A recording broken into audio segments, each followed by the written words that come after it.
बंदी छोड़ सतगुरु रामपाल जी परमेश्वर जी की जय हो। सभी भाई बहनों को पवन दास की तरफ से प्यार भरा सत साहिब। भाई और बहनों, आज 7 दिवसीय साध संगति का समापन है। आज हमारा ये 8वां वीडियो है और जब जब भूल पड़े पुस्तक के ऊपर आप जी ने जितने भी वीडियो देखे हैं, उम्मीद करता हूँ आप भाई बहनों को परम पूज्य परमेश्वर सतगुरु रामपाल जी के आशीर्वाद से बहुत कुछ भक्ति मार्ग पर आगे बढ़ने के लिए, अपनी मर्यादाओं को बनाए रखने के लिए समझ में आया होगा। अब ये इसका 8वां पार्ट है और 8वां जो पार्ट है वो विशेषकर मर्यादाओं को लेकर है। सबसे पहले परमात्मा ने जो खुला पाठ होता है, अखंड पाठ होता है, उसकी कुछ मर्यादाएं होती हैं। पाठ करते समय पाठी ने किन किन बातों का ध्यान रखना होता है, कैसी कैसी शुद्धता और स्वच्छता का ध्यान रखना होता है। हालांकि हमारे ये कोई विशेष काम की नहीं है, क्योंकि ना हम कोई पाठ करते हैं, ना हम पाठ करने के अधिकारी हैं, ना हमें गुरुदेव भगवान का आदेश प्राप्त है, इसलिए ये हमारे कोई विशेष काम की नहीं है। लेकिन एक चीज़ आप और हम भाई बहनों ने देखनी है। देखो, पाठ किया जाता है आदरणीय गरीबदास जी महाराज जी की वाणियों का, और भाई और बहनों, उसी आदरणीय गरीबदास जी महाराज जी की वाणियों से, सदग्रंथ साहिब से चुन चुन कर वाणियाँ सतगुरु रामपाल जी परमेश्वर जी ने आप और हमें तीनों समय की आरती के लिए एक नित्य नियम पुस्तक बना कर दी हैं। कहने का मतलब है, गरीबदास जी महाराज जी की वाणियों का जो 3 दिन का अखंड पाठ होता है, उस पाठ को करने में कितनी सावधानियां बरती जाती हैं, कितना ध्यान रखना पड़ता है हर बात का। तो आप और हम सभी भाई बहनों ने भी उन्हीं आदरणीय गरीबदास जी महाराज जी के सदग्रंथ साहिब से चुन चुन कर कबीर परमेश्वर सतगुरु रामपाल जी परमेश्वर जी के द्वारा निकाली गई वाणियाँ, जिनको नित्य नियम पुस्तक बनाकर आप और हमारे को नित्य नियम करने के लिए, रोजाना जिनका पाठ करने के लिए तीनों समय की आरती के रूप में दी गई है, आप और हम भाई बहनों ने भी उतनी ही सावधानी और स्वच्छता से उस नित्य नियम के गुटके को संभाल के रखना है। तीनों समय की आरती करते समय, उनका पाठ करते समय सावधानियां रखनी है, क्योंकि हम 13वें पंथ के पंथी हैं। परम पूज्य परमेश्वर सतगुरु रामपाल जी परमेश्वर जी के शिष्य और उनकी शिष्याएं हैं। आप और हमारे लिए वास्तव में यदि कोई ओरिजिनल सदग्रंथ साहिब है, तो पूज्य गुरुदेव जी के द्वारा तीनों समय की आरतियों का जो गुटका दिया गया है, जो छोटी सी भक्ति बोध पुस्तिका दी गई है, वो हमारे लिए वास्तव में सदग्रंथ साहिब है। यानी हमने कितनी सावधानी रखनी है, कितना महत्व देना है उस 3 समय की आरती के गुटके को और तीनों समय की आरतियों को। तो कुछ कुछ पॉइंट हम लेंगे इससे। खुले तथा अखंड पाठ की मर्यादा, गुरुदेव जी का आदेश, तो ये आप और हमारे लिए विशेष नहीं है, इसलिए हम केवल उसी बात को लेंगे जो हमारे लिए विशेष हो। इसमें 11 नंबर का पॉइंट है, जिसमें परमात्मा ने आदेश दिया है कि पाठी को सामान्य विधि से पाठ पढ़ना है।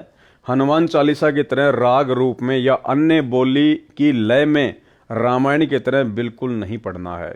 जबकि आप और हम सभी भाई बहन अच्छे से जानते हैं कि सतगुरुदेव भगवान की आवाज़ में आदरणीय गरीबदास जी महाराज जी की वाणियाँ जो 50 घंटे की हैं, जो आप सभी भाई बहनों के घरों में पाठ रूप में चल रही हैं, और सतलोक आश्रम मैनेजमेंट हरियाणा के द्वारा गुरुदेव भगवान की आवाज़ में उन आश्रमों में पाठ शुरू करने से पहले जो भगत अपने मुंह से बोलकर पाठ किया करते थे 3 दिन का, तो आप और हमें अच्छे से पता है कि किस प्रकार से वो लय में गाया करते थे, राग में गाया करते थे, भजन की तरह उसका पाठ किया करते थे। वाणियाँ उन भक्तों की यूट्यूब पर बहुत ज़्यादा शेयर की जाती थी। तो अंतर्यामी परमात्मा ने देखा कि इनको तो पाठ करना भी ढंग से नहीं आता है, इसलिए परमात्मा ने 11 नंबर पॉइंट में उनको निर्देशित किया कि पाठी को सामान्य विधि से पाठ करना है, यानी नॉर्मल तरीके से उसको पढ़ना है, किसी भजन की तरह या लय में या हनुमान चालीसा की तरह या रामायण की तरह नहीं पढ़ना है। पाठी को सामान्य विधि से पाठ पढ़ना है, हनुमान चालीसा की तरह राग रूप में या अन्य बोली की लय में रामायण की तरह बिल्कुल भी नहीं पढ़ना है। और भी बहुत सारे पॉइंट हैं। पाठ जो भी करेगा उसके लिए क्या नियम है, जो माई बहन बेटी बिंदी लगाकर आती है वे पाठ पढ़ सकती हैं। काजल या अन्य श्रृंगार व चमकीले कपड़ों वाली, बालों को डाई करने वाले, लिपस्टिक लगाकर माई बहन बेटी या भगत पाठ पर नहीं बैठना है। यानी परमात्मा ने बिल्कुल निर्देशित कर दिया है इस अखंड पाठ के माध्यम से। आप और हम भाई बहनों को शिक्षा केवल ये लेनी है 17 नंबर पॉइंट से कि अब हम सत्सेवक जो तीनों समय का पाठ करते हैं अपने घर पर, नित्य नियम, असुर निकंदन रमेणी और संध्या आरती, तो भाई और बहनों आपका वो तीनों समय का नित्य पाठ, वो तीनों समय की आरतियां उसी समय परमात्मा के चरणों में समर्पित होंगी। उसी समय आपकी तीनों समय की पाठ की वाणियां सही मानी जाएंगी जब आप इन नियमों का पालन करेंगे। यानी सतगुरु रामपाल जी भगवान के भगत बनने के बाद में यदि आप भक्ति बोध पुस्तक को हाथ में लेके पाठ करते हैं तो ध्यान रखना, एक तो आपने काजल बिल्कुल भी नहीं लगाना है। अन्य श्रृंगार का मतलब है किसी भी प्रकार का सोना चांदी या आर्टिफिशियल का गहना आपने नहीं पहनना है। चमकीले कपड़े बिल्कुल भी नहीं पहनने हैं। बालों को डाई बिल्कुल भी नहीं करना है। लिपस्टिक लगाकर माई बहन बेटी या भगत पाठ पर नहीं बैठ सकते। तो ये कुछ नियम बता दिए परमात्मा ने। अगर आप इन मर्यादाओं को तोड़कर अपने घर पर तीनों समय का पाठ नित्य नियम की पुस्तक से करते हैं तो आपका पाठ सतगुरु रामपाल जी भगवान को समर्पित नहीं माना जाएगा। सिर पर छज्जेदार टोपी पहनकर पाठ नहीं पढ़ सकते। यानी कोई भी भाई बहन जो है तीनों समय का जो नित्य नियम जो करता है अपने घर पर या कहीं भी, उसको टोपी पहनकर पाठ नहीं करना है। टोपी मतलब जिसके आगे छज्जा होता है, टोपी जिसको हम कहते हैं कैप, वो पहनकर उसने पाठ नहीं करना है। केवल सामान्य टोपा या टोपी पहनकर पाठ पढ़ सकते हैं। जिस प्रकार से हम सत्सेवक भाई बहन सफेद कलर का एक कपड़ा अपने सिर पर बांधकर तीनों समय का पाठ करते हैं, तो परमात्मा कहते हैं कि आप जी इस प्रकार से केवल सामान्य टोपा या टोपी पहनकर पाठ पढ़ सकते हैं। रुमाला पहनना आवश्यक नहीं है।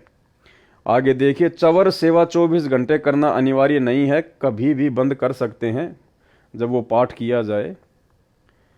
और जो डाई करना नहीं त्याग सकते, जो अपने बालों में डाई करना नहीं त्याग सकते, उनको पाठ पर बैठने व चवर सेवा करने की कोई आज्ञा नहीं है। तो ध्यान रखना है हम सत्सेवक भाई बहनों ने, अपने बालों में डाई हमने बिल्कुल भी नहीं लगानी है, वरना आपका जो पाठ आपके घर पर चलता है वाणियां परमात्मा की, वो आपको संपूर्ण लाभ नहीं देंगी। कुछ बहनें या माताएं श्रृंगार लिपस्टिक लगाकर या काजल लगाकर आती हैं, उनको पाठ पर न बैठने दें। ये आदेश हैं गुरुदेव भगवान के। कुछ बहनें या माताएं श्रृंगार यानी सोने चांदी वगैरह पहन के आना, लिपस्टिक लगाना या काजल लगाकर आती हैं, उनको पाठ पर न बैठने दें, चवर सेवा भी न करने दें। ऐसी पाप आत्माओं को आश्रम में भी ना आने दो। नोट कर लो, ये सख्त आदेश है गुरुदेव के सतलोक आश्रम मैनेजमेंट हरियाणा को कि आश्रमों में जो पाठ चलता है उस पाठ में ऐसी पाप आत्माओं को तो एंट्री भी नहीं होनी चाहिए। लेकिन उसके बावजूद भी आपको सब पता है 90% हार श्रृंगार करने वाली माता बहनें ही सतलोक आश्रम मैनेजमेंट हरियाणा में उनके भंडारों में जाती हैं। इन लोगों को गुरुदेव भगवान के आदेश से कोई लेना देना नहीं है, इनको केवल ज्योति और पाठ का पैसा चाहिए। तो हम सत्सेवक भाई बहनों ने इस 25 नंबर के पॉइंट को आधार बनाकर अपने गुरुदेव के आदेश की पालना करनी है। हम सत्सेवक भाई बहनों ने ना कि 3 समय का पाठ करते समय, बल्कि अब हमने कभी भी अपने जीवन में इस प्रकार का आडंबर नहीं करना है। ना ये हार श्रृंगार करना है, ना कोई सोना चांदी पहनना है, ना लिपस्टिक लगाना है, ना काजल लगाना है। हमने किसी भी प्रकार का कोई भी आडंबर, जिस आडंबर से गुरुदेव भगवान बहुत नाराज होते हैं और उनके सख्त आदेश हैं, हमने अपने जीवन में इन आडंबरों को कोई जगह नहीं देनी है। तभी हमारा तीनों समय का पाठ जो है गुरुदेव भगवान के चरणों में समर्पित होगा। सतनाम प्राप्त को रोकना है। यदि आगे से ऐसा न करने का आश्वासन दे तो श्रृंगार उतार कर तथा काजल साफ करके आने दो। सारनाम प्राप्त को बिल्कुल कंसेशन नहीं है। सारनाम प्राप्त यदि सोना चांदी पहनेगा, हार श्रृंगार करेगा, काजल वगैरह लगाएगा, डाई लगाएगा, चमकीले भड़कीले कपड़े पहनेगा, तो परमात्मा कहते हैं उनको कोई छूट नहीं है, कोई कंसेशन नहीं है जिसको सारनाम प्राप्त है। काजल व श्रृंगार वाली तो चाहे कोई भी मंत्र प्राप्त है, पाठ पर नहीं बैठने देना है। तो हम सत्सेवकों ने भी ध्यान रखना है, कोई आडंबर हमने अपने घर पर नहीं करने हैं। भक्तजनों को निर्देश।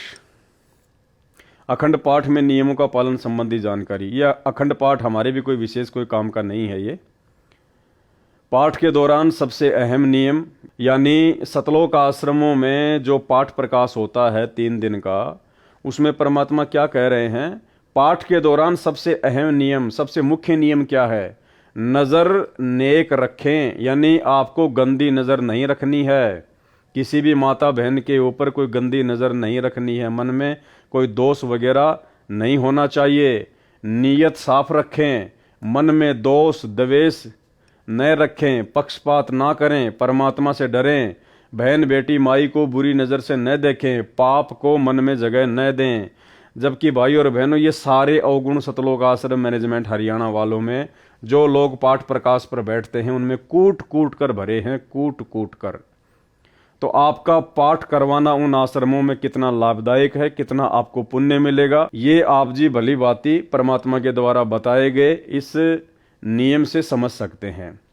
पाठ के दौरान सबसे अहम नियम, तो आप और हमने, जो हम सत्सेवक हैं, हम जो अपने घर पर पाठ करते हैं तीनों समय का, नित्य नियम, असुर निकंदन रमैणी और संध्या आरती, तो परमात्मा कहते हैं पाठ के दौरान सबसे अहम नियम, नज़र नेक रखें, नीयत साफ रखें, मन में दोष द्वेष न रखें, पक्षपात न करें, परमात्मा से डरें, बहन बेटी माई को बुरी नज़र से न देखें, पाप को मन में जगह ना दें। तो सतलोक आश्रम मैनेजमेंट हरियाणा से जुड़े हुए भाई बहन जो उन आश्रमों में पाठ करवाते हैं, तो भाई आप जी भली भांति इन लोगों के आचार विचार व्यवहार से ये 80 पेज का लेटर पढ़ के आपने देख लिया होगा इन नियमों के ऊपर ये लोग कितने खरे उतर रहे हैं। तो आपका पाठ बिल्कुल भी आपको वो लाभ नहीं देगा जो लाभ आदरणीय गरीबदास जी महाराज जी की वाणियों से आपको मिलना चाहिए। जो सेवादार व पाठी इन नियमों को खंड करेगा, उसके द्वारा किया गया पाठ लाभ के स्थान पर हानि करेगा, उसे भी कष्ट उठाना पड़ेगा, पाठ करने वाले को भी कष्ट उठाना पड़ेगा, और जो पाठ करवा रहा है उसको भी लाभ की जगह क्या मिलेगा? हानि करेगा उसको, हानि। और यही कारण है पाठ करवाते करवाते, ज्योति करवाते करवाते भी सतलोक आश्रम मैनेजमेंट हरियाणा वाले परमात्मा से दूर होते जा रहे हैं। और भी कुछ इसके नियम हैं। उसके बाद ये भक्ति मर्यादाओं को लेकर परमात्मा ने यहाँ पे कुछ बातें लिखी हुई हैं, और परमात्मा यही चाहते हैं कि मर्यादाओं में भगत रहना सीख जाए, भगत मर्यादाओं को निभाना शुरू कर दे, क्योंकि मर्यादाओं के बिना भक्ति हमारी जो है फल ही नहीं सकती, हमारी भक्ति सफल हो ही नहीं सकती। गुरुदेव भगवान कहते हैं कि भक्ति चाहे थोड़ी कर लो, लेकिन मर्यादा आपने पूर्ण निभानी पड़ेगी। तो कुछ नियम है ये सतनाम प्राप्ति के बाद में जो परमात्मा ने हमें बताए हैं। तो एक बार हम सभी भगत भाई बहन नियमों को रिपीट करेंगे, क्योंकि ये लास्ट का पार्ट चल रहा है, इसमें विशेषकर नियमों को लेकर ही परमात्मा ने जानकारी दी है। नोट: सत्यनाम प्राप्ति के लिए तथा प्राप्त करने के बाद आवश्यक नियम, जिनमें से एक भी नियम खंड नहीं करना। यदि निम्न नियमों का पालन नहीं कर सकते तो सत्यनाम ना लें। स्पष्ट कर दिया गुरुदेव ने, यदि आप इन तमाम नियमों का पालन नहीं कर सकते हैं तो आप जी सतनाम ना लें। उपदेश प्राप्त पुण्य आत्माएं परमात्मा के मार्ग पर चलती हैं, वह परमात्मा प्राप्ति के लिए यात्रा प्रारंभ करती हैं। यात्री बहुत ही कम सामान लेकर यात्रा करता है, अधिक भार उठाकर यात्रा करना संभव नहीं होता।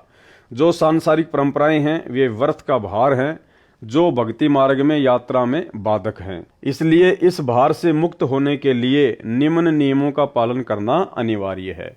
सबसे पहला नियम क्या बताया परमात्मा ने? किसी के पैर नहीं छूने और न ही दूसरे को छूने देना है।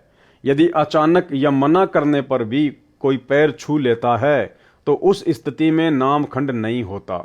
आपने किसी को बद्दुआ या आशीर्वाद नहीं देना है, न ही इच्छा करके किसी से आशीर्वाद लेना है। कोई आपके सिर पर आशीर्वाद के लिए हाथ रखे तो आपने मना करना है, फिर भी कोई हाथ रख देता है तो आपका उपदेश सुरक्षित है। यानी आपने जानबूझकर किसी से आशीर्वाद नहीं लेना है, अपने सिर पर हाथ नहीं रखवाना है। यदि फिर भी कोई जबरदस्ती रख देता है और आपके यदि अंदर से ऐसी कोई इच्छा नहीं है कि ये मुझे कोई आशीर्वाद दे, तो परमात्मा कहते हैं ऐसी स्थिति में फिर आपका नाम खंड नहीं होता है। परंतु आपने आशीर्वाद व बद्दुआ बिल्कुल नहीं देनी है, क्योंकि आशीर्वाद देने से आपकी भक्ति कमाई नष्ट हो जाती है। जैसे एक पहिए की ट्यूब से दूसरे पहिए की ट्यूब में हवा डालने से आपकी गाड़ी खड़ी हो जाएगी, आपको हानि हो जाएगी। एक उपदेशी बहन ने अपने अनुपदेशी भाई को स्वस्थ होने का आशीर्वाद दे दिया। भाई तो स्वस्थ हो गया, परंतु बहन इतनी अस्वस्थ हुई कि 1 महीना अस्पताल में रही। पुनः उपदेश लिया, अपनी गलती की समायाचना करने पर ही वह स्वस्थ हो पाई। इसलिए सर्व से प्रार्थना है कि यह गलती ना करें। इसी प्रकार अन्य नियमों के खंड करने से आपकी राम नाम की गाड़ी में पंचर हो जाएगा, वह भी रुक जाएगी, अर्थात आप जी को हानि होगी। पूर्व समय में सती प्रथा एक परंपरा थी। जिस किसी का पति मर जाता था तो उसकी स्त्री को भी उसी मृत पति के साथ जिंदा जलाया जाता था, जो एक महाजालिम कर्म था। उस समय के मानव समाज ने उस कुरीति को मजबूरन मानना पड़ता था। किसी महापुरुष ने संघर्ष करके उस सती प्रथा को बंद कराया। समाज के रूढ़िवादी व्यक्तियों ने बहुत विरोध भी किया, परंतु प्रयत्न सफल हुआ, तो आज सर्व बहनें सुखी हैं। इसी प्रकार ये सर्व परंपराएं जानो जो मानव समाज पर भार हैं, इनको समाप्त करने से ही भार मुक्त हो सकेंगे तथा भक्ति मार्ग पर आसानी से चल सकेंगे। दूसरा नियम है, टीवी, कंप्यूटर तथा मोबाइल में फिल्म, सीरियल, मैच, कार्टून देखना तथा मोबाइल में वीडियो गेम आदि नहीं खेलना है। यानी किसी भी प्रकार का कोई गेम, कोई मैच, कोई कार्टून, कोई फिल्म, कोई धारावाहिक, कोई सीरियल हम भगत भाई बहनों ने विशेषकर सतनाम प्राप्त करने के बाद गुरुदेव का विशेष आदेश है कि आपने ये गलती भूलकर भी नहीं करनी है। जो भाई बहन साथ संगति से जुड़ चुके हैं, भले उन्होंने संकल्प नाम दीक्षा ही ली है, उनके लिए तो सारे के सारे नियम लागू हैं। हमने किसी प्रकार की कोई भी कोताही नहीं बरतनी है, भले आपने संकल्प ही लिया है, भले आपको प्रथम नाम ही है, ठीक है। तो परमेश्वर कह रहे हैं कि हमने टीवी, कंप्यूटर तथा मोबाइल में फिल्म, सीरियल, मैच, कार्टून देखना तथा मोबाइल में वीडियो गेम आदि नहीं खेलना है। अब बताइए, इन आश्रमों में लोगों को नाम दीक्षा दिलाई जाती है, लोगों को सारे नियम समझाए जाते हैं। अब वो भगत भाई बहन जो उपदेश प्राप्त कर रहे हैं, जो सतनाम प्राप्त कर रहे हैं, वो कैसे इन नियमों का पालन करेंगे? जब नाम दीक्षा दिलाने वाले गुरुदेव के कलयुगी परिवार वाले, सतलोक आश्रम मैनेजमेंट हरियाणा वाले, जो स्वयं दुनिया के लिए बैडमिंटन का स्टेडियम बना के दे दिए, धनाना गांव वालों के लिए 50 लाख रुपए की लागत से बैडमिंटन का स्टेडियम बना दिया गया है। खुद गुरुजी का लड़का कबड्डी के मैच की टीम को 31,000 रुपए दे रहा है। तो बताइए भाई और बहनों, उन्हीं सतलोक आश्रम मैनेजमेंट वालों से उपदेश प्राप्त करने वाले भाई बहन आखिर कैसे गुरुदेव भगवान के इन नियमों का पालन करेंगे? लेकिन इन नियमों का पालन भाई और बहनों आप और हम सत्सेवकों ने विशेष तौर पर करना है, यदि भक्ति मार्ग पर सफल होना है तो। नंबर 3, किसी को दान बिना सिला कपड़ा, सीधा आदि नहीं देना है। देखो क्या कह रहे हैं परमात्मा, किसी को दान बिना सिला कपड़ा, सीधा नहीं देना है। सीधा का मतलब क्या होता है? सीधा का मतलब होता है आटा, चावल, दाल, चीनी, नमक, चाय पत्ती, साबुन, इसको कहते हैं सीधा सामान देना। जबकि आपने इसी पुस्तक में पीछे पढ़ा कि जब 2020 में कोरोना आया, उस समय मेरे विशेष सेवादारों ने, सतलोक आश्रम मैनेजमेंट हरियाणा वालों ने गांव-गांव में जाकर आटा, दाल, चीनी, चावल, साबुन, तेल, चाय पत्ती ये बांटा। तो भाई ये परमात्मा का नियम है, 3 नंबर नियम है कि जब हमें सतनाम प्राप्त हो जाता है तो हमने किसी भी भगत को सीधा सामान नहीं देना है, बिल्कुल भी बिना सिला हुआ कपड़ा भी किसी को दान में नहीं देना है, किसी को पहनने के लिए नहीं देना है। यदि किसी को आवश्यकता है तो आप जी अपने पहने हुए कपड़े उसको दे सकते हैं, आपने बिना सिले हुए तो कपड़े भी किसी को नहीं देने, अन्यथा वो उसको बेचकर उसके पैसे का दुरुपयोग कर सकता है। इतनी सावधानी हमने बरतनी है। तो परमेश्वर का स्पष्ट आदेश है, किसी को दान बिना सिला कपड़ा नहीं देना है, सीधा आदि नहीं देना है। सीधा आदि मतलब आपने किसी को भी खाने पीने का जो कच्चा सामान है वो नहीं देना है। भाई फिर वो परमात्मा 2020 में हिसार जेल से आदेश देके कोरोना काल में कैसे अपनी ही मर्यादा तुड़वा कर, अपने ही वचन को तुड़वा कर दुनिया वालों के लिए आटा, दाल, चावल, चीनी, साबुन, तेल ये वितरित करवाएगा। तो ये सारा का सारा मनमाना आचरण था सतलोक आश्रम मैनेजमेंट हरियाणा का। किसी को दान, बिना सिला कपड़ा, सीधा आदि नहीं देना है, नहीं किसी धार्मिक स्थल, मंदिर, मंडी के लिए पैसे देने हैं, नहीं उनके किसी भंडारे में जाना है। जैसे धर्मशाला, गली पक्की करने, कुआं तथा तालाब जोहड़ की खुदाई, खेतों के सांझले नाले की खुदाई तथा अन्य इसी प्रकार के सामूहिक सामाजिक कार्यों के लिए पैसा दे सकते हैं। जैसे आप किसी गांव में रहते हैं, आप किसी कॉलोनी में रहते हैं, तो शहरों में तो सारे काम सरकार करती है, नगर निगम करता है। ये विशेषकर गांव में समस्या आती है। जैसे गांव में सभी लोग इकट्ठा होकर आपस में पैसे इकट्ठे करके ट्यूबवेल वगैरह लगवा लेते हैं, जोहड़ की खुदाई करवा लेते हैं, कोई तालाब वगैरह बनवाते हैं, गांव में कोई सड़क वगैरह जो है वो बनवाते हैं। तो परमात्मा कहते हैं अगर कोई सामाजिक काम है, सामाजिक काम का मतलब आप जिस गांव में रहते हैं, आप जिस कॉलोनी में रहते हैं, और यदि वहां पर सभी लोग मिलकर और अपनी सुविधा के लिए यदि इस प्रकार का कोई कार्य करवाते हैं जिनसे हमारी मर्यादा ना टूटती हो, तो ऐसे में हम सहयोग कर सकते हैं। जो भी हमारे हिस्से में पैसा आएगा हम उनको दे सकते हैं। तो ये होता है सामाजिक काम। ऐसा नहीं है कि समाज में कहीं और जगह काम हो रहा है, किसी दूसरे गांव में कोई सामाजिक काम हो रहा है और उस गांव के लोग हमारे से चंदा मांगने आ जाएं और उस सामाजिक काम का हम कोई यूज ही नहीं करते, तो हमने उनमें कोई सहयोग नहीं करना। जिस कॉलोनी में, जिस गांव में हम रह रहे हैं और वहां के लोग यदि आपस में मिलकर सांझला कोई काम करते हैं, गांव वाले, जो पूरे गांव के काम आता है, जिसको हम भी यूज करते हैं, कोई नलका, कोई ट्यूबवेल, कोई पशुओं के पानी पिलाने के लिए तालाब वगैरह, जोहड़ वगैरह, और जैसे गांव में कोई ट्यूबवेल लगवाया, उसकी मोटर वगैरह जल गई, सभी लोग आपस में पैसा इकट्ठा करके नई ट्यूबवेल लेके आते हैं। तो ऐसी चीजों में हम सहयोग दे सकते हैं, ना कि किसी दूसरे गांव में हो रहे सामाजिक काम में सहयोग करना है, बिल्कुल भी नहीं। नंबर 4, माथे पर तिलक न लगाना है और न ही लगवाना है। भात में पटड़े पर नहीं चढ़ना है, गले में माला नहीं डलवानी है और न ही डालनी है, और न ही किसी की झोली में पैसे डालने या लेने हैं। यदि दोनों पक्ष उपदेशी हैं तो विवाह केवल असुर निकंदन रमैणी करके साधारण विधि से करना है तथा भात परंपरा को समाप्त करना है। कोई त्योहार, जागरण, मुंडन, धार्मिक अनुष्ठान, जन्मदिन, छठी आदि नहीं मनाना है, न ही उसमें जाना व सहयोग करना है। स्पष्ट आदेश है परमात्मा के, ध्यान रखना। कोई भी त्योहार नहीं मनाना, किसी भी प्रकार के जागरण में नहीं जाना, हमने कोई मुंडन वगैरह नहीं करवाना, जैसे कोई मर जाता है या जैसे बच्चे का मुंडन करवाते हैं। धार्मिक अनुष्ठान चाहे किसी भी देवी देवता का, किसी भी रिश्तेदारी में क्यों ना हो, आड़ोस पड़ोस में क्यों ना हो, बिल्कुल भी सहयोग नहीं करना। जन्मदिन चाहे पड़ोस में क्यों ना हो, बिल्कुल नहीं जाना। चाहे घर में किसी काका, ताऊ, चाचा के बच्चे का जन्मदिन क्यों ना हो, हमने उस दिन स्पेशली उन लोगों के खाना नहीं खाना है, उसकी जन्मदिन पार्टी में नहीं जाना है, बिल्कुल भी। छठी, जैसे कोई बच्चा वगैरह हो जाता है, गांव वाले मिलके ताश वगैरह खेलते हैं, हमने वो भी नहीं मनानी है, आदि नहीं मनाना है, न ही उसमें जाना व सहयोग करना है। ध्यान रखना इन बातों का। नंबर 6, किसी को दुआ या बद्दुआ नहीं देनी है। नंबर 7, किसी को good morning, good afternoon, good evening, good night आदि शब्द नहीं बोलने हैं। यदि कोई बोलता है तो उसे समय अनुसार केवल morning morning, evening evening, afternoon व नाइट नाइट 2-2 बार बोल सकते हैं। यानी हमने किसी भी आदमी को सुबह के समय गुड मॉर्निंग नहीं बोलना है।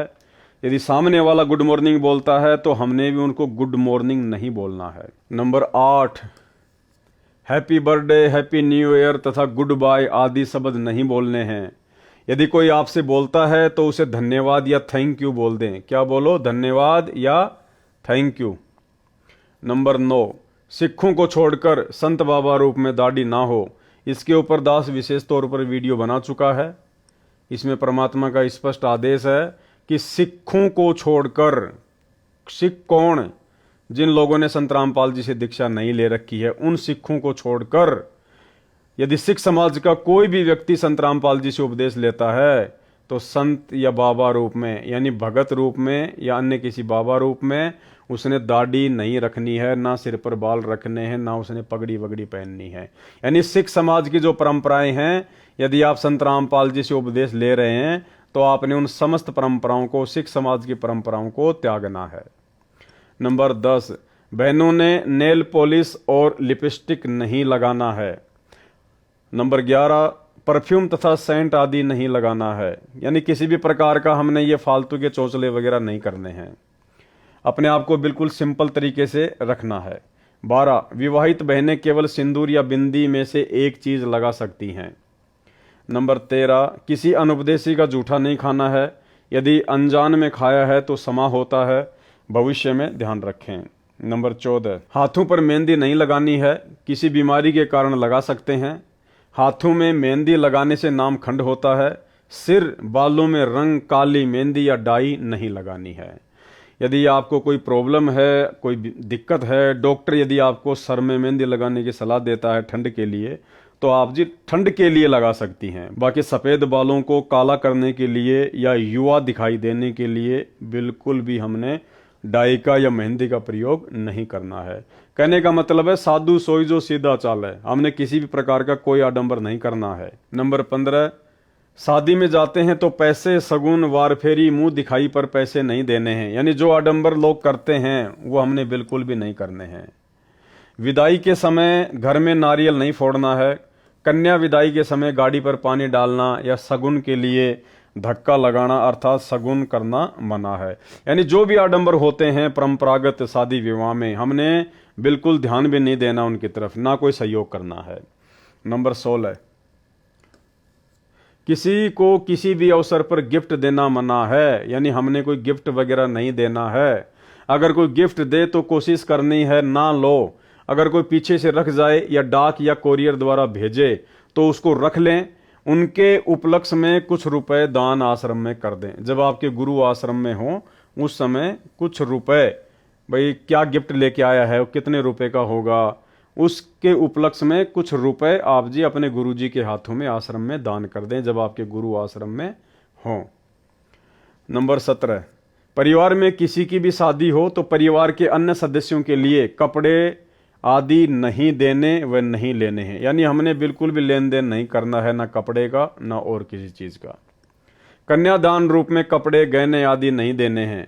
रुपए भी इस उपलक्ष्य में देने हैं कि आपने वहां खाना खाया है, और बहन के घर जाते हैं तो इसी उद्देश्य से पैसे दे सकते हैं कि आपने वहां खाना खाया है या चाय आदि पी है। ये ध्यान रखें, यदि अधिक दान दे दिया तो आपकी बहन पर आपका ऋण न हो जाए तथा संस्कार ना जुड़ जाए, क्योंकि हम संस्कारवश यहाँ कालजाल में रह जाते हैं। यदि आप पैसा देना चाहें और बहन न लेवे तो दोनों ही भार मुक्त हो जाते हैं। यदि बहन बुआजी आदि उपदेशी हैं तो उनको चाहिए कि वह पैसा, रुपया, कपड़ा, आभूषण कदापि ना ले। प्यार से कहे कि आपने कह दिया, हमने मान लिया, ऐसे शिष्टाचार से मना करना है। 19 नंबर, स्कूल में गायत्री मंत्र बोलते समय ओम शब्द नहीं बोलना है, क्योंकि जिसे गायत्री मंत्र कहते हैं यह यजुर्वेद के अध्याय 36 का मंत्र 3 है। मूल पाठ में ओम मंत्र नहीं है। जो गायत्री मंत्र बोला जाता है ओम भूर्भुवस्सुवः, तो गुरुदेव कह रहे हैं कि शुरुआत में उसमें ओम मंत्र नहीं है, वो यजुर्वेद अध्याय 36 का मंत्र 3 है। मूल पाठ में ओम मंत्र नहीं है। वेद परमात्मा की अनूठी देन है, इसमें वृद्धि या कटौती करना परमात्मा का अपमान है। लाभ के स्थान पर हानि ही होती है, इसलिए इस मंत्र के साथ ओम नहीं बोलना है। यजुर्वेद के अध्याय 36 मंत्र 3 अर्थात कथित गायत्री मंत्र मात्र परमात्मा की महिमा का एक मंत्र है। इसे पढ़ने से परमात्मा के गुणों का ज्ञान होता है। जैसे बिजली की महिमा कहीं लिखी हो तो उसको कविता बनाकर गाते रहने से बिजली के गुणों का ज्ञान तो हो जाता है, परंतु बिजली का लाभ नहीं मिल सकता। लाभ तो बिजली का कनेक्शन लेने से ही मिलेगा। इसी प्रकार यजुर्वेद अध्याय 36 मंत्र 3 जिसको गायत्री मंत्र बताकर जाप करने को कहते हैं वह व्यर्थ है, क्योंकि यह मंत्र तो परमात्मा की महिमा का ज्ञान कराता है, परमेश्वर के गुणों अर्थात लाभ को बताता है। वह लाभ अधिकारी संत से सत्यनाम व सारनाम की दीक्षा प्राप्त करके अर्थात कनेक्शन लेकर ही प्राप्त हो सकते हैं। यजुर्वेद अध्याय 36 मंत्र 3 अर्थात गायत्री मंत्र की आवृत्ति करने से नहीं, फिर भी कोई अज्ञानी व्यक्ति विद्यार्थियों को विवश करे तो ओम शब्द का उच्चारण न करें। स्कूल में यदि आपके बच्चों को गायत्री मंत्र बोलने के लिए विवश किया जाता है तो अपने बच्चों को बता दें कि बेटा शुरू में ओम मत बोलना, बाकी आगे का मंत्र बोल लिया कर। गायत्री मंत्र का भूर्भुवस्सुवः से ही उच्चारण प्रारंभ करें। ओम एक अक्षर को न लगाएं। अध्यापकों को चाहिए कि यजुर्वेद अध्याय 36 मंत्र 3 की अपेक्षा संत गरीबदास जी महाराज जी की वाणी से मंगलाचरण विद्यार्थियों से बुलवाएं। गायत्री मंत्र से कई गुना लाभ होता है, परंतु सतनाम तथा सारनाम बिना सब व्यर्थ है। नंबर 20, मुर्दे के अंतिम संस्कार में लकड़ी डाल सकते हैं, कंधे पर या अन्य साधन द्वारा शव को ले जा सकते हैं। 21, मुर्दे पर एक से अधिक कफन नहीं डालना है। यदि आपसे पहले किसी ने कफन डाल रखा है तो आपने कफन नहीं डालना है, क्योंकि कफन केवल एक ही होता है। अगर पहले कफन डाल रखा है फिर किसी ने एक से अधिक ज्यादा कफन डाला है तो नाम खंड होता है। नंबर 22, शादी में खाना खा सकते हैं, ये मानकर पैसे दे सकते हैं कि आपने यहाँ भोजन खाया है। नंबर 23, यदि दोनों पक्ष उपदेशी हैं तो पीलिया देना, छुचक देना बंद करना है। एक पक्ष अनुपदेशी है तो केवल 2-2 जोड़ी कपड़े केवल जच्चा व बच्चे को देने हैं। नंबर 24, नौकरी पर ऑफिस में जब कोई रिटायर होता है तो ऑफिस में सभी आपस में पैसे इकट्ठे करके उसे गिफ्ट तथा पार्टी देते हैं। ऐसा कर सकते हैं, इसमें थोड़ा बहुत दे सकते हैं, लेकिन उपदेशी ने कतई नहीं लेना है।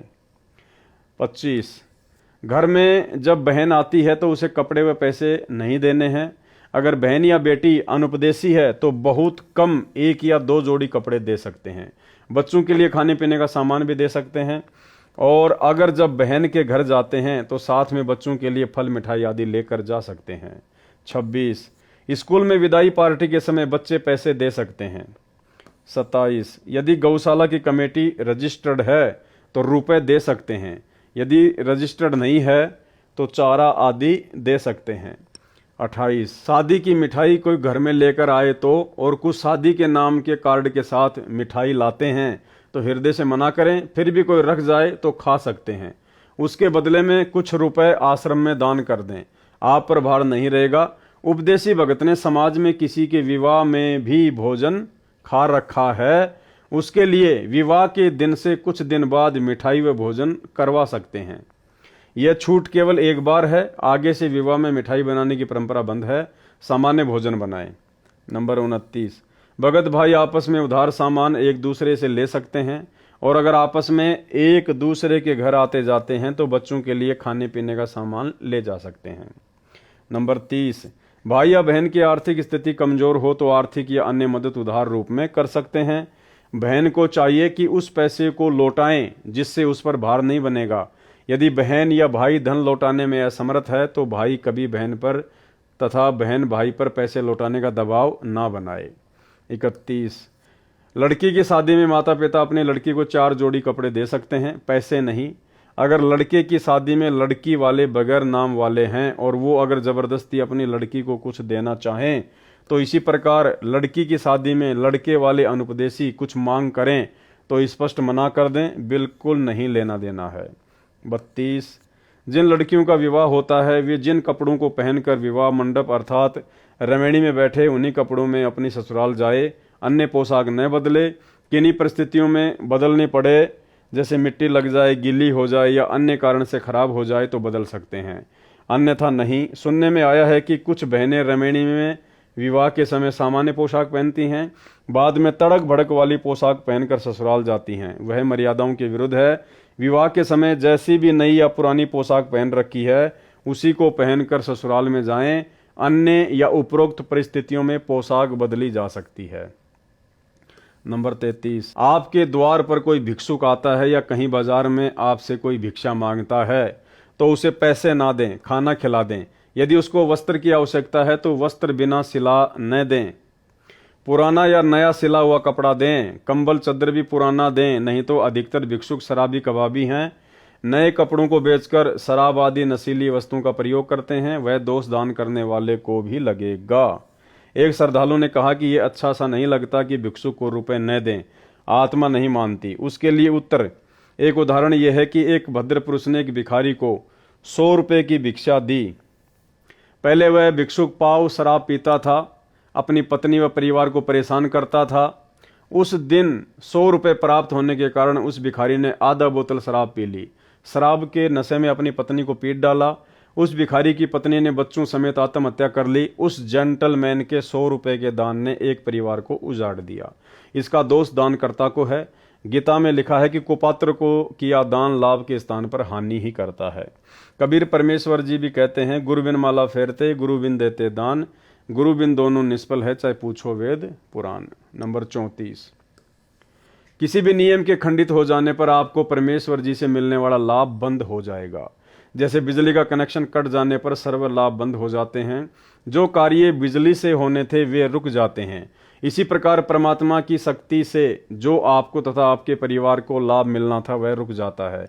एक बहन ने बताया कि उसके पति ने दीक्षा भी ले रखी है, किसी भी नियम का पालन नहीं करता। इसी प्रकार एक भगत ने अपनी पत्नी की शिकायत की, उसके विषय में यह जाने कि उनका नाम खंडित हो चुका है। ऐसे व्यक्तियों का कोई भयंकर पाप कर्म है, नाम खंडित होने पर वह पाप कर्म अपना प्रभाव करके हानि करेगा। जब तक मर्यादा में रहकर भक्ति करते हैं तो वह पाप कर्म हानि नहीं कर सकता। एक बहन ने ऐसे ही नाम खंडित कर रखा था। कुछ वर्षों के बाद उसकी जीभ में कैंसर का रोग हो गया। उस बहन से पूछा कि अब क्या आपको टीवी देखना, लिपस्टिक लगाना अच्छा लगता है? उसने रोते हुए कहा, नहीं। इसी प्रकार परिवार व शरीर में हानि से बचने के लिए तथा परमात्मा से लाभ प्राप्त करके मोक्ष प्राप्ति के लिए मर्यादा में रहें, अन्यथा पाप कर्म आपको नुकसान कर देगा। इसलिए सर्व पुण्यात्माओं से पुनः निवेदन है कि सर्व नियमों का विधिवत पालन करके मानव जीवन को सफल बनाएं तथा पूर्ण मोक्ष प्राप्त करके सदा सुखी बने। ये ध्यान रखना भाई और बहनों, आगे काम आएगा। यानी सतगुरु रामपाल जी भगवान हमें जो उनके आध्यात्मिक नियम हैं, जो भक्ति के नियम हैं, परमात्मा ने 34-35 नियम हमारे को बता दिए। इनमें कोई छूट नहीं है, कोई कंसेशन नहीं है। और स्पष्ट तौर पर परमात्मा कह रहे हैं कि इसलिए सर्व पुण्यात्माओं से पुनः निवेदन है कि सर्व नियमों का विधिवत पालन करके मानव जीवन को सफल बनाएं तथा पूर्ण मोक्ष प्राप्त करके सदा सुखी बने, सतलोक में निवास करें। यानी नियमों में कोई छूट किसी भी प्रकार की किसी के लिए भी नहीं होगी। जो विद्यार्थी शिक्षा समय में मौज मस्ती करते हैं वे शिक्षा से वंचित रह जाते हैं, आजीवन कष्ट उठाते हैं। जो शिक्षा के समय में मौज मस्ती न करके लगन से शिक्षा पूरी कर जाते हैं तो उनको विद्यालय में किए प्रयत्न का फल बाहर क्षेत्र में नौकरी द्वारा प्राप्त होता है। इसी प्रकार सर्व मानव परमात्मा प्राप्ति के विद्यालय में विद्यार्थी यानी भगत हैं। जो भगत मौज मस्ती करते हैं, भक्ति तथा नियमों का पालन न करके अन्य प्राणियों के शरीरों में घोर कष्ट उठाएंगे। जो लगन के साथ मर्यादा में रहकर परमेश्वर कबीर जी की भक्ति साधना जगत गुरु संत रामपाल जी महाराज से प्राप्त करके आजीवन करते रहेंगे, उनको सतलोक में सर्व सुविधाएं प्राप्त होंगी। वहां वृद्ध अवस्था नहीं है, मृत्यु भी नहीं होती, ऐसा ही जीवन है। नर नारी व परिवार है, वह कभी मृत्यु को प्राप्त नहीं होता। इसलिए सत्य भक्ति करके अपना जीवन सफल बनाएं, जिस सत्य भक्ति से आपको यहाँ भी सर्व आवश्यक सुख सुविधाएं प्राप्त होंगी तथा पूर्ण मोक्ष भी मिलेगा। अब एक चीज ध्यान रखना भाई और बहनों, ये इस पुस्तक के लास्ट में जो ये नियम वगैरह लिखे गए हैं ये सतगुरु रामपाल जी परमेश्वर जी ने नहीं लिखे हैं, क्योंकि पुस्तक सतलोक आश्रम मैनेजमेंट हरियाणा वालों ने छपवाई है और बाद में इन्होंने नियम खुद लिखे हैं। ये सतनाम प्राप्ति के बाद में जो 34 नियम है ये सतलोक आश्रम मैनेजमेंट हरियाणा वालों ने खुद इस पुस्तक में लिखे हैं और नियम वही हैं जो सतगुरु रामपाल जी भगवान हमें देते हैं, यानी कोई छूट नहीं किसी भी प्रकार की। तो पहले तो इन लोगों ने ये 34-35 नियम लिख दिए सारे के सारे। अब उसके बाद में ये क्या लिख रहे हैं, विशेष छूट, समाज में स्थान बनाने के लिए विशेष छूट दी जाती है। संत रामपाल दास का निवेदन दिनांक 17 फरवरी 2018 से लागू। अब ध्यान रखना भाई और बहनों, ऊपर परमात्मा ने हमारे को सतनाम के 34 नियम बता दिए। उसमें परमात्मा कह रहे हैं कि इन नियमों का यदि आप विधिवत पालन करोगे, यानी प्रत्येक नियम का पालन करोगे तो ही आपका जन्म मरण का रोग कटेगा, आपको परमात्मा से मिलने वाला लाभ मिलेगा, अन्यथा नहीं मिलेगा। अब फिर वो परमात्मा समाज में विशेष स्थान बनाने के लिए कैसे छूट देगा नियमों में? ये देखिए इसी पुस्तक में लिखा हुआ ये विशेष छूट समाज में स्थान बनाने के लिए। अरे हमने अभी भी समाज वालों से ही भाईचारा निभाना है क्या? इतना ज्ञान समझा दिया, 30 साल कम नहीं होती है। गधे को गीता पढ़ाओ वो भी बैकुंठ जाने को तैयार हो जाए। अब 30 साल बाद में संत रामपाल जी नियमों में छूट देंगे और वो भी समाज में स्थान बनाने के लिए। अब 30 साल बाद भी भक्तों को समाज में स्थान चाहिए क्या? तो ये सतलोक आश्रम मैनेजमेंट हरियाणा का काल प्रेरणा से मनमाना आचरण है, संगत को भक्ति मर्यादाओं से नीचे गिराने के लिए। क्योंकि दो ही शक्ति हैं, दयाल और काल। दयाल ने 28 साल से ज्ञान दिया, नियम बताए, कोई छूट नहीं दी। और काल सतलोक आश्रम मैनेजमेंट हरियाणा वालों में कुप्रेरणा करके, क्योंकि भक्ति का आधार है नियम, मर्यादा। अगर आप मर्यादा में नहीं हैं, नियम नहीं निभाओगे, तो आपकी भक्ति लाख जन्म भी सफल नहीं हो सकती, चाहे आप किसी भी संत की शरण में क्यों ना हो। तो ये विशेष छूट कौन देगा? सतगुरु रामपाल जी परमेश्वर जी तो नहीं देंगे। ना कभी हमने उनके 28 वर्षों के सत्संगों में कभी सुना कि बच्चों आपको थोड़ी बहुत मैं छूट दे रहा हूं नियमों में, आपको समाज में स्थान बनाने के लिए, अपने रिश्तेदारियों में स्थान बनाने के लिए मैं आपको छूट दे रहा हूं। पहले भक्ति सौदागर पुस्तक चलती थी ज्ञान गंगा से पहले, तो एक सत्संग में परमात्मा ने कहा कि भाई हमने इस भक्ति सौदागर पुस्तक के शुरू में सारे नियम लिख दिए हैं, अगर इस आश्रम की तरफ मुंह करो तो पहले नियम पढ़ के आना, अगर ये नियम निभा सको तो नाम दीक्षा लेना आके, नहीं तो अपने घर बैठे रहना। आप खुद सतगुरु रामपाल जी परमेश्वर जी के मुख कमल से सुन लीजिए, 2010 का ये सत्संग है। कहते नकबे सर नकबा बनी पैर थी हार हमेल, 1-1 लाख के गहने पहरा करती, आज वो सुंदरी से कुतिया बनी देख साहिब के खेल। तो पुण्यात्मा, ये इन बातों से डर लगना चाहिए। इन बातों से डर लगने लगेगा, मालिक में रुचि बनेगी और भजन करने को दिल करेगा। और ये लोग दिखावा जो ड्रामा है, नाचा कूदी, ये बकवाद मन में आवे को नहीं, ये कहने की आवश्यकता नहीं पड़ा। दास ने कैसा मत करियो, हाँ कहना तो पड़ता है एक बार बालक को, कुछ दिनों के बाद फिर आपकी रुचि ना बढ़े। इतना तो इस दास को विश्वास हो गया है कि परमात्मा के बच्चे भगवान को पहचानने लग गए, क्योंकि अब शिक्षित समाज है। आपको नाम दिया जाता है, नाम देने से पहले सब नियमों से परिचित कराया जाता है। और हमने ये पुस्तक बनाई है भक्ति सौदागर को संदेश, इसके प्रथम अध्याय में ही हमने नियमों का पूरा विस्तार से विवरण दिया है कि कोई भी पुण्यात्मा इस आश्रम की तरफ आएगा तो पहले तैयार होकर आवे। पहले क्या होता था कि भक्तजन समझाते थे, नाम ले लो तुम्हारा कल्याण हो जाएगा, बड़े सुख होते हैं, यहाँ आ जाते थे उपदेश लेने, और यहाँ आकर के हम फिर उनको लिस्ट दिखाते थे, ये नियम निभाने हैं, तो भाग जाते थे कि नहीं हमारा भी ये नियम नहीं निभा, क्योंकि वो उल्टे रंग में रंगे हुए वो सारे। तो अब उनको पहले ये लिख कर दे दिए कि तुम तैयार होकर आ जाना, तुम्हारा मन मानने तो आना, क्योंकि कल्याण होगा इस मर्यादा में रहने से। तो अब ये दास देख रहा है कि अब कितना डर लगता है बहन बेटी भाइयों को, बच्चों को।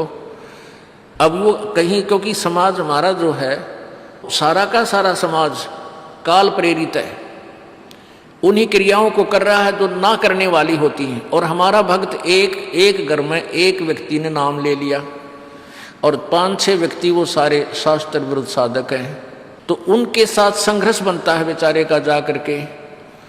फिर भी वो इतना दृढ़ है, डरता है, आकर पूछता है जी मेरे पे ऐसी गलती होगी, मेरा नाम तो खंडनीय हो गया, आगे से नहीं करूँगा।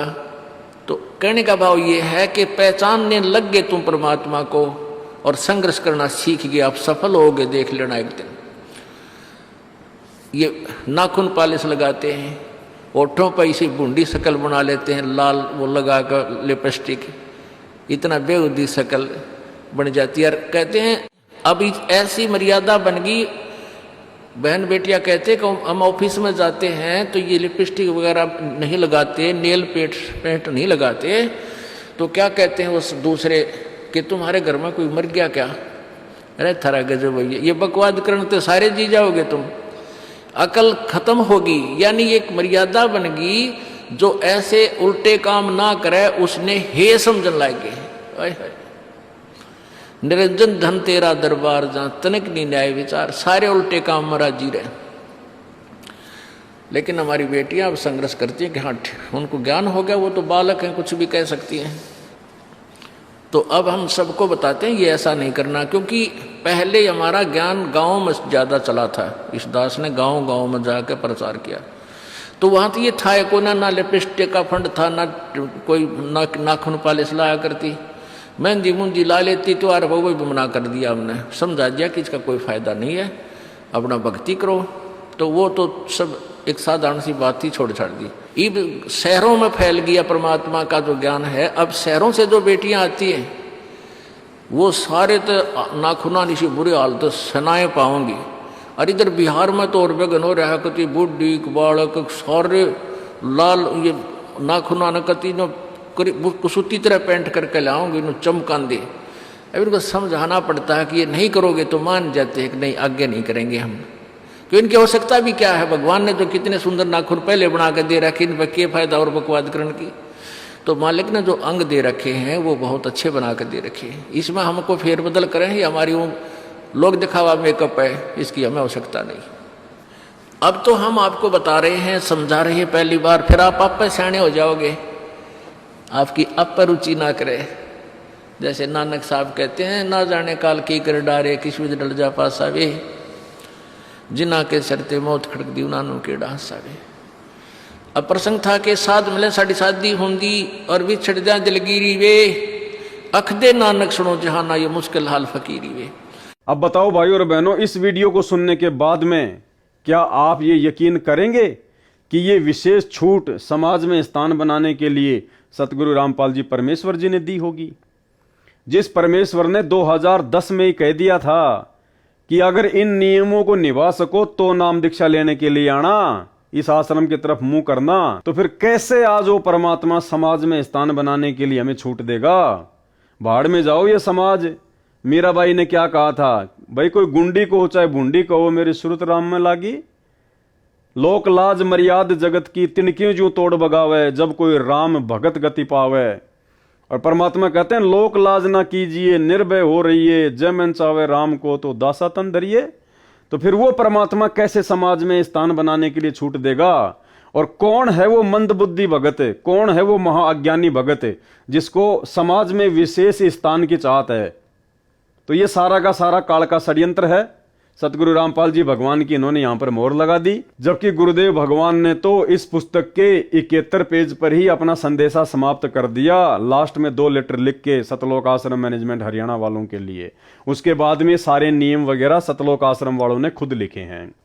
तो ये हमारे पूज्य गुरुदेव सतगुरु रामपाल जी परमात्मा का आदेश बिल्कुल भी नहीं हो सकता। हमारे परमात्मा ने कभी भी अपने नियमों में किसी को कोई छूट नहीं दी है। जब परमात्मा ने भक्ति की शुरुआत में किसी को छूट नहीं दी तो आज तो 28 साल हो गए, कैसे छूट देगा परमात्मा? अब क्या छूट दी है भाइयों और बहनों, देखना यही काल का सबसे बड़ा षड्यंत्र है। इस पुस्तक को पढ़ने के बाद में और ये नियम पढ़ने के बाद में कि विशेष छूट समाज में स्थान बनाने के लिए विशेष छूट दी जाती है, तो इन नियमों को पढ़ने के बाद में क्या क्या छूट दी गई है, वो 34 नियम कौन निभाएगा? प्रथम मंत्र के 11 नियम कौन निभाएगा? कोई नहीं निभा पाएगा, क्योंकि मन को तो जगह चाहिए बकवाद करने के लिए, और ये बकवाद करने के लिए जगह सतलोक आश्रम मैनेजमेंट हरियाणा ने दे दी। कितना बड़ा षड्यंत्र है भगत समाज के साथ। क्या छूट दी है इन लोगों ने काल प्रेरणा से? नंबर 1, लड़की की बिना नाम वाले परिवार में शादी होती है और ससुराल वाले आन उपासना के लिए, किसके लिए? देवी देवताओं की पूजा के लिए, आन उपासना के लिए। यदि किसी बहन बेटी की जगत वालों में शादी होती है, किसी भगत की उपदेशी बेटी की यदि जगत वालों में शादी होती है और ससुराल वाले यदि आन उपासना के लिए मजबूर करते हैं, जैसे उनके देवी धाम पर उनके साथ जाने के लिए, वहां पर धोख लगाने के लिए यानी दंडोत करने के लिए उन देवी देवताओं को कहते हैं, तो उपदेशी बेटी उनके साथ सैर सपाटा जानकर चली जाए। ये लो जी छूट दे दी कि वो उपदेशी बेटी उनके साथ में सैर सपाटा समझकर चली जाए, जैसा वे कहें करती रहें। देवताओं को भोग लगाओ, हाँ जी लगा दो। देवताओं को दंडवत करो, हाँ जी कर दिया। देवताओं को ये नारियल चढ़ाओ, हाँ जी चढ़ा दिया, क्योंकि छूट दे दी। जैसा वे कहें करती रहें, परंतु मंत्र अपना जाप करती रहें। मतलब मेरे को कोई कहे कि तूने शराब पीनी है और मैं शराब पीता रहूं और मंत्र अपना जाप करता रहूं, तो क्या हो जाएगा काम मेरा? देखो कैसी बेहुद्दी बातें लिखी हुई हैं। ये गुरुदेव भगवान के आदेश हो सकते हैं क्या? परमात्मा काल की गोद में बैठाएगा अपने बच्चों को? क्या कह रहे हैं? आन उपासना के लिए अगर मजबूर करते हैं तो करो। अरे गुरुदेव क्या कहते हैं कि 100 वर्ष सतगुरु की पूजा और एक दिन आन उपासी, वो अपराधी आत्मा फिर पड़े काल की फांसी। तो ये काल की फांसी में डाला जा रहा है भक्तों को। कितना बड़ा धोखा किया जा रहा है, कितना बड़ा षड्यंत्र काल का। उपदेशी बेटी उनके साथ सैर सपाटा जानकर चली जाए, जैसा वे कहें करती रहें, परंतु मंत्र अपना जाप करती रहें। यदि वहां कोई तिलक लगाता है तो लगवा लें, तुरंत उतार दें। अगर कोई आपके माथे पर तिलक लगाता है तो कह रहे हैं लगवा लो और उसके बाद तुरंत उतार दो। यानी कोई शराब पीता तो पी लो, तुरंत बाथरूम करके आ जाओ, काम खत्म। यदि हाथ के नाला धागा बांधता है तो बंधवा लो और बाद में तोड़ के फेंक दो। दारू पी लो और बाद में बोतल को तोड़ के फेंक दो। ये है इनके कहने का मतलब। तो ये है नंबर 1 टोटल काल का षड्यंत्र, भक्तों की मर्यादा तुड़वाने का षड्यंत्र। इसलिए दास कह रहा है भाई और बहनों, सतलोक आश्रम मैनेजमेंट हरियाणा पूरी तरह से काल का मुख्य एजेंट है धरती पर, पूरी तरह से काल प्रेरित है भक्तों को बर्बाद करने के लिए, भक्तों की भक्ति का सत्यानाश करवाने के लिए काल ने इन लोगों को स्पेशली नीचे उतार रखा है संत रामपाल जी के पंथ में। तो अब आप खुद विचार कर लेना इस 1 नंबर के घटिया नियम को पढ़कर। नंबर 2 क्या छूट दी है? यदि किसी त्योहार पर भोजन बनाने के लिए कहें तो बना दें, उसे खा भी लें, परंतु भोग वाला ना खाएं। यदि भोग लगाकर सब भोजन में मिलाते हैं तो उसे ना खाएं, अपना भोजन अलग निकालें या भिन्न बना लें। नंबर 3 भात के समय यदि किसी उपदेशी को जाना पड़े तो पटड़े पर चढ़ने से बचें। यदि मजबूरी है तो कोई बात नहीं। जबकि सतनाम के नियम में गुरुजी स्पष्ट कह रहे हैं कि आपने भात में पटड़े पर नहीं चढ़ना है, तिलक नहीं लगवाना है, माला नहीं डलवानी है। और यहां क्या छूट दे दी गई? भात के समय यदि किसी उपदेशी को जाना पड़े तो पटड़े पर चढ़ने से बचें। यदि मजबूरी है तो कोई बात नहीं। ये लो जी, अब बताओ, नहीं करना है और कर भी लो, नहीं करना है और कर भी लो, फिर वो 34 नियमों का मतलब क्या रह गया? उन 34 नियमों में तो स्पष्ट रूप से मना कर दिया गया और यहां छूट दे दी गई, तो फिर वो 34 नियमों का मतलब क्या रह गया फिर? नंबर 4 यदि कोई माला डालता है तो उसे हाथ में पकड़ लें, यदि डाल दी जाए तो तुरंत निकाल लें। नंबर 5 यदि किसी अधिकारी या राजपद प्राप्त भगत को कोई उद्घाटन रस्म करनी पड़े तो अनिच्छा से एक ड्रामा समझकर करें। नंबर 6 यदि सरकारी कर्मचारी या अधिकारी का या प्राइवेट नौकर को या पुत्र वधू या पत्नी को निषेध वस्तु लेने के लिए आदेश होता है तो बचें। निषेध वस्तु यानी शराब, मांस, बीड़ी, गुटखा। किन किन को? यदि सरकारी कर्मचारी, कोई सरकारी नौकरी करता हो, कोई चपड़ासी हो, कोई बाबू हो या कोई और कोई नौकर हो, अधिकारी का या प्राइवेट नौकर को या पुत्र वधू या पत्नी को निषेध वस्तु लेने के लिए आदेश होता है तो बचें। यदि मजबूरी है तो ला सकता है। देखो, अगर आपके घर में आपका ससुर अनुपदेशी है और आप उसकी जो है पुत्र वधू हैं और आपका ससुर या आपका जो पति है वो शराबी है, वो आपको अगर शराब लाने के लिए कहे, आपका बाप अनुपदेशी आपको कहे कि बेटा जा दारू की बोतल लेके आ, नहीं तो घर में नहीं रहने दूंगा, तो क्या कह रहे हैं सतलोक आश्रम मैनेजमेंट हरियाणा वाले? यदि मजबूरी हो तो ला सकता है, जैसे शराब, सिगरेट लाने, मांस बनाने, फौज में या होटल में या कहीं नौकर को व विवाहित बहनों को सास ससुर पति आदि आदेश दें तो मजबूरी मानकर दुखी मन से परमात्मा से क्षमा मांग कर करें। भाई मर्यादा रैंक आ गई। आप जहां नौकरी कर रहे हैं वो भी शराब ला के दे सकते हैं, बीड़ी ला के दे सकते हैं, मांस बना के दे सकते हैं। आपके घर में आपका पति, आपका ससुर अनुपदेशी है, आपको मांस बनाने के लिए कहता है बना दो, शराब लाने के लिए कहता है ला दो, उसका पैक बनाने के लिए कहता तो उसका पैक बना दो, गुटखा बीड़ी लाने के लिए गए तो ला दो। अरे फिर मर्यादा रह कहां गई भाई? क्या मतलब फिर भक्ति का? फिर क्यों नियम दिए संत रामपाल जी ने? क्यों इतना वो प्रयत्न कर रहे हैं 30 साल से? अगर ये सारे कुकर्म करने हैं तो फिर नियम देने की जरूरत क्या पड़ गई थी गुरुजी को? तो ये सारा का सारा आपकी आंखों के सामने भाई और बहनों, कितना बड़ा षड्यंत्र इस 80 पेज के लेटर में। आप भाई बहनों की मर्यादा तुड़वाने के लिए यानी परमात्मा ने जो कहना था इस 80 पेज के लेटर में पिछले 7 वीडियो में आप भाई बहनों को अच्छे से समझवा दिया। उसके बाद देखो लास्ट में काल का षड्यंत्र, यानी कोई 5 किलो देसी घी का हलवा बनाए और उसमें फिर 1 मुट्ठी बालू रेत की डाल दे। वो काम सतलोक आश्रम मैनेजमेंट हरियाणा ने ये विशेष छूट दे के नियमों में बाद में कर दिया। क्या आपने कभी अपने गुरुदेव के मुख से सुना, किसी भी सत्संग में सुना कि बच्चों आपको नियमों में छूट दी जा रही है? तो देख लो, आपकी आंखों के सामने है भाई और बहनों। यानी आप बीड़ी भी ला सकते हैं, सिगरेट भी ला सकते हैं, मांस भी पका सकते हैं, देवी देवताओं को धोख लगा सकते हैं, भोग लगा सकते हैं, कोई नियम मर्यादा नहीं है, कुछ भी कर सकते हैं आप, जैसे दूसरे पंथों में चलता है वो काम हो गया। इसलिए दास कह रहा है इन आश्रमों में केवल इन लोगों को पैसा चाहिए ज्योति पाठ का, भगत जाओ भाड़ में, भक्ति जाओ भाड़ में, मर्यादा जाओ भाड़ में। ये है काल के एजेंट। एक बार दोबारा पढ़ लो। यदि सरकारी कर्मचारी या अधिकारी का या प्राइवेट नौकर को या पुत्र वधू व पत्नी को निषेध वस्तु लेने के लिए आदेश होता है तो बचें। यदि मजबूरी हो तो ला सकता है, जैसे शराब, सिगरेट लाने, मांस बनाने, फौज में या होटल में या कहीं नौकरों को, विवाहित बहनों को सास ससुर पति आदि आदेश दें तो मजबूरी मानकर दुखी मन से परमात्मा से क्षमा मांगकर करें। कुछ दिन में परमात्मा अड़चन समाप्त कर देगा।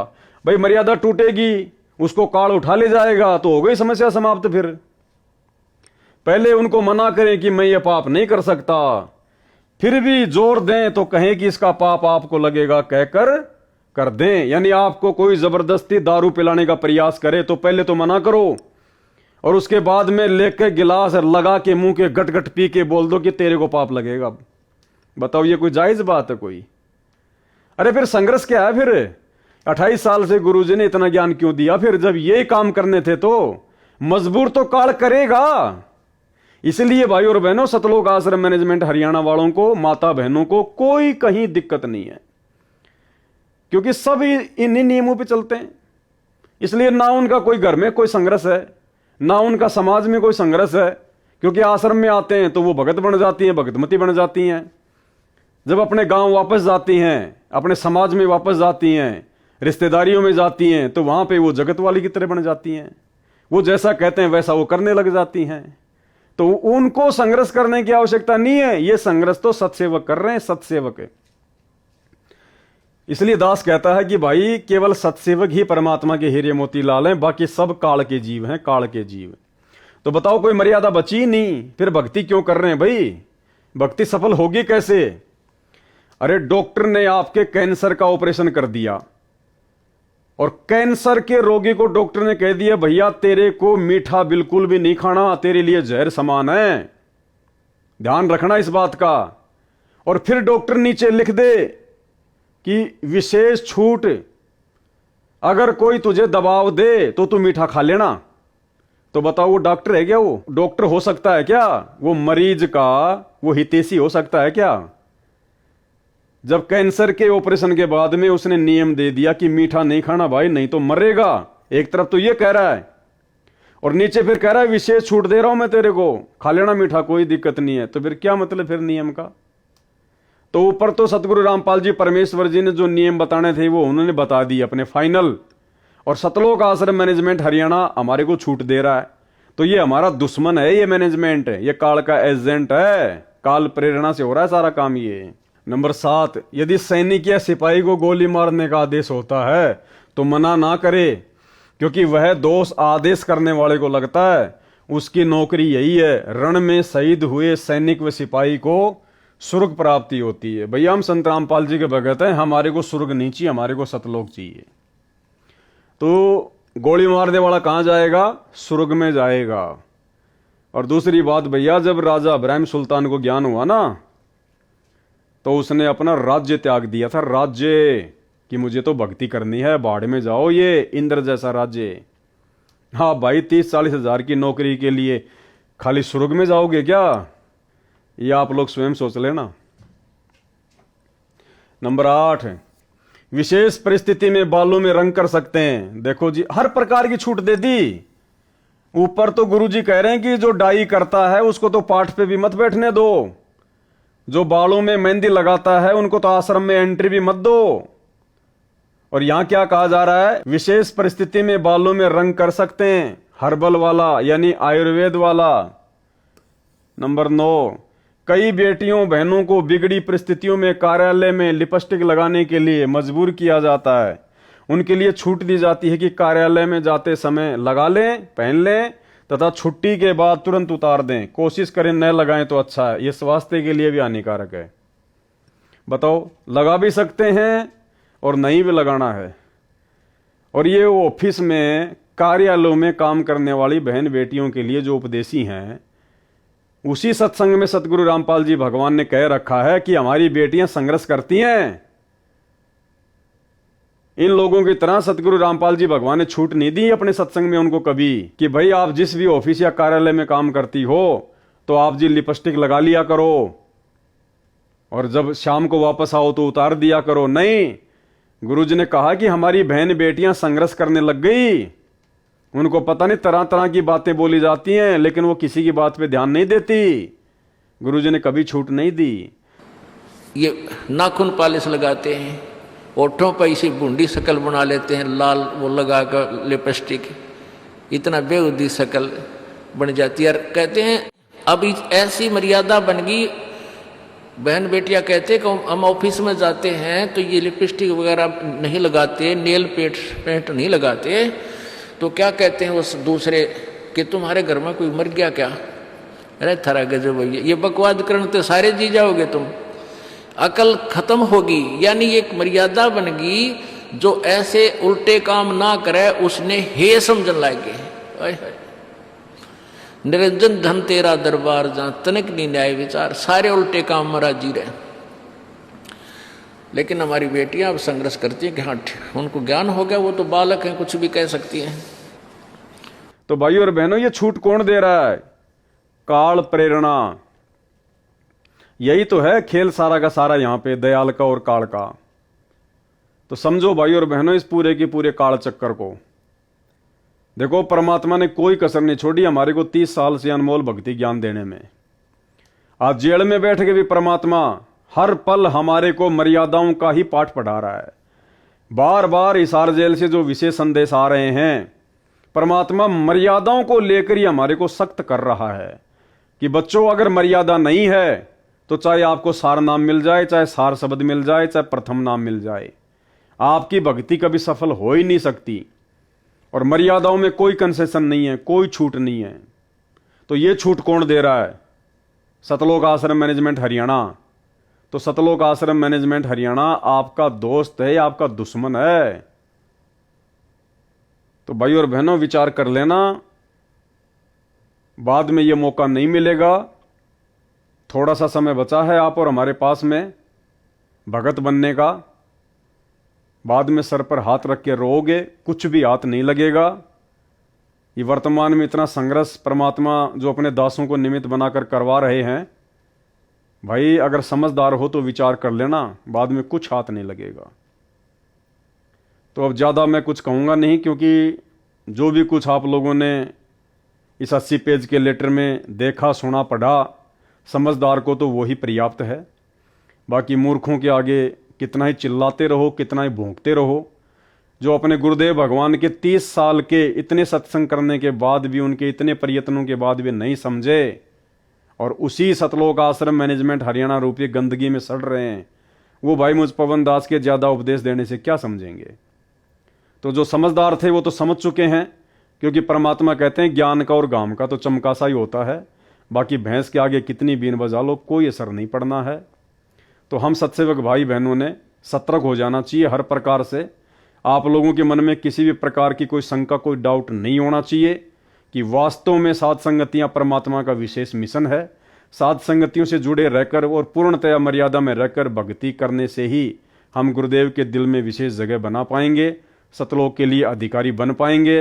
अन्यथा इस प्रकार की ड्रामेबाजी, नियमों में छूट, दुनिया भर की अड़ंगेबाजी जो 2014 के बाद सतलोक आश्रम मैनेजमेंट हरियाणा स्वयं भी करता है और संगत से भी करवा रहा है, भाई इस प्रकार की बकवादों से परमात्मा नहीं मिलेगा, असंख्य जन्म नहीं मिल सकता। तो आज की वीडियो में केवल इतना ही। 80 पेज का लेटर कंप्लीट हुआ। परमात्मा जी का विशेष तौर पर हम धन्यवाद करेंगे कि परमेश्वर ने हम सबको धैर्य दिया, सद्बुद्धि दी परमात्मा ने, जो उनके आशीर्वाद से ये 8 पार्ट कंप्लीट हो पाए।